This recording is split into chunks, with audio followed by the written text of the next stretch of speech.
लेकिन कर्नल शैलेंद्र सिंह, मेरे पास जो अगली ब्रेकिंग न्यूज़ आ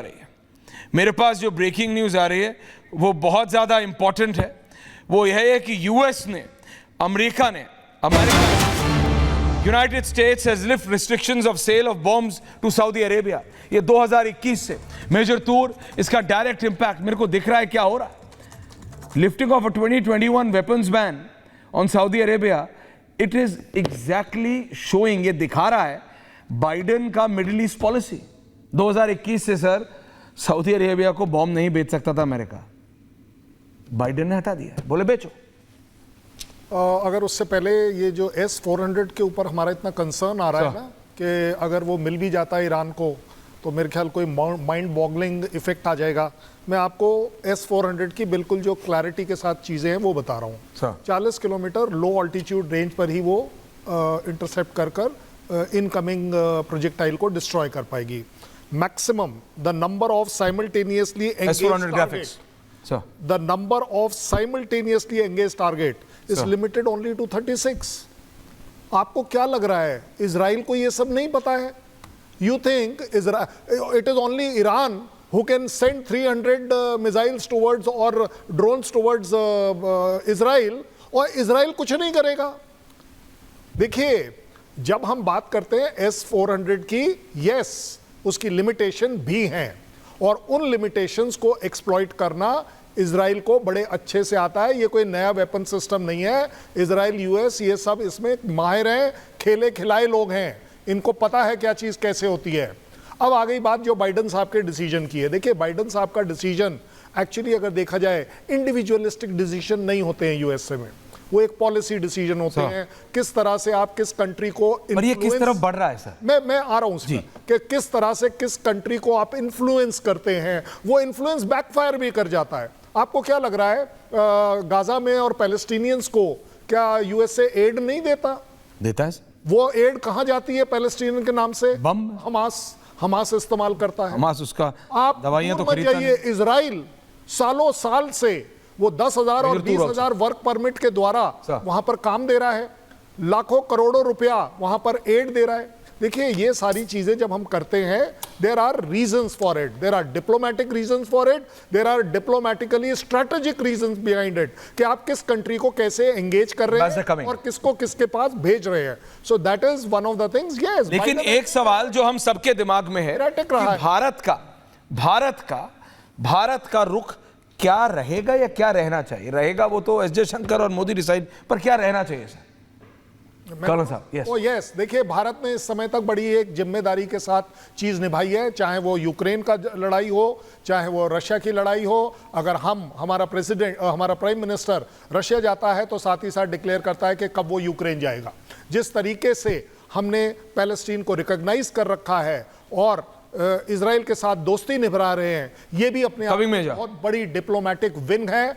मुझे लगता है इस समय ये जो स्ट्रैटेजिक साइलेंस है, that is gold before you speak. Sir, पर ये गोल्ड क्या कितने देर तक हम रोक पाएंगे? हम कब तक ये न्यूट्रल रह पाएंगे? जब इजराइल और ईरान बढ़ेगा और उधर से रशिया आ जाएगा। अभी प्राइम मिनिस्टर मोदी मेजर तूर मॉस्को से होके आए हैं, हमने देखा है। क्या इंडिया इस सिचुएशन में, क्या भारत न्यूट्रल रह सकता है जैसे हम रशिया यूक्रेन के जंग के दौरान थे? General, coming to you after this, ambassador to you to major Toor. Okay, Aishwarya, basically मैं आपको ये एक चीज याद दिलाना चाहूंगा कि अमेरिका के पास B-52 बॉम्बर्स हैं।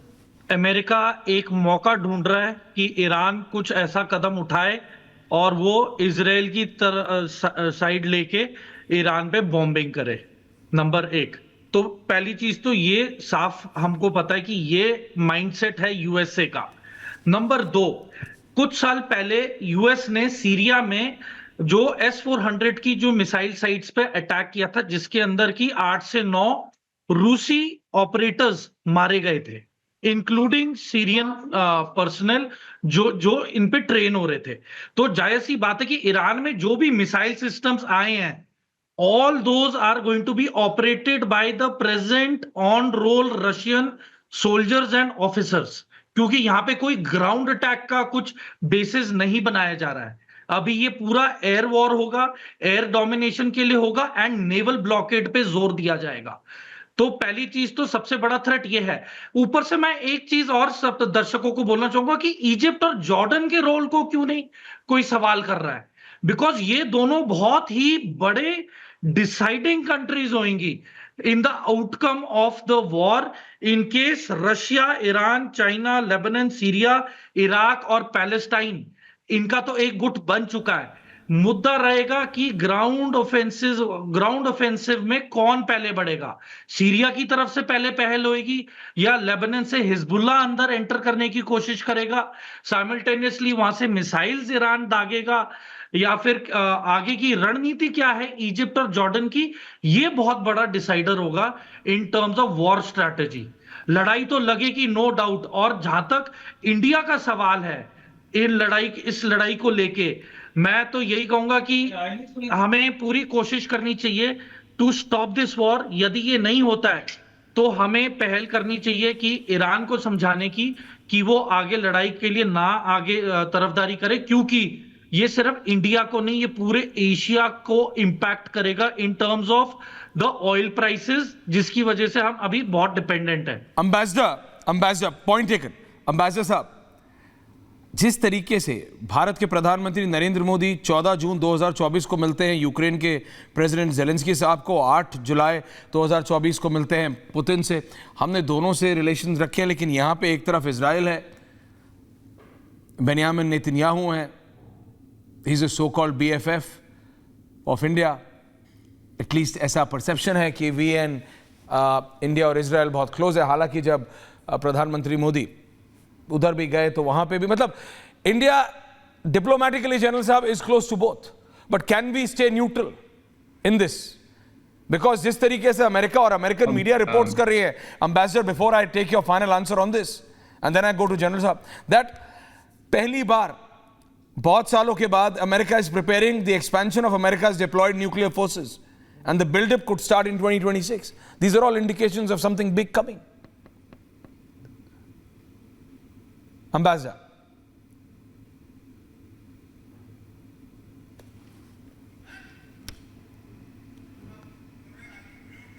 Ambassador, Deepak ji, आपने म्यूट कर दिया. Can you please unmute yourself? Can you please unmute yourself? Can you yes, hear me, yes, sir? yes, yes. Can you loud and hear clear, me sir. now? Back, yeah. Sir, जो अभी major Toor साहब कह रहे थे that we should try to prevent the war, this is 120% accurate, क्योंकि हमारी brand equity Iran में भी और इजराइल में बहुत गहरी है। आपको याद होगा सर कि ये जो बड़ी बड़ी शक्तियां हैं, बड़ी शक्ति तो एक ही रहेगी, यूनाइटेड स्टेट्स, वो हमसे कह रहे थे कि भाई पुतिन को बोलो मत ठोके यूक्रेन को, और फिर इससे जेलेंस्की से भी बात करो, और Zelensky has been talking about a just peace जब उन्होंने अंदर घुस गए थे। तो मुझे लगता है sir, the appeal will go out to our, हमारी तरफ आएगी कि प्लीज आप कुछ करिए ताकि ये दोनों देश शांत हो जाएं, अदरवाइज सारी दुनिया पर असर पड़ेगा। एंड सर, आई से with considerable pride after 51 years in diplomacy, अगर एक देश है आज जो दोनों को समझा सकता है सर, तो वो भारत है।